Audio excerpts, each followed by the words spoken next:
inşallah.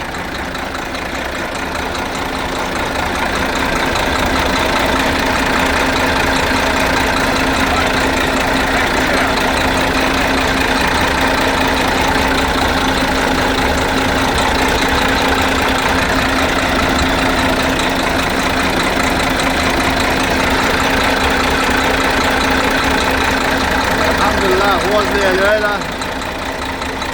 Ja hyggligt alla alumna tuohon.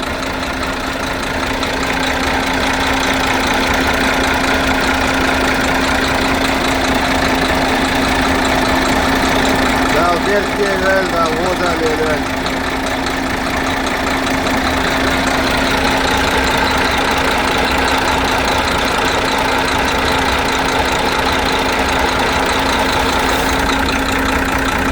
Entä on ollut kiitsellisen kompressor on brasma innan.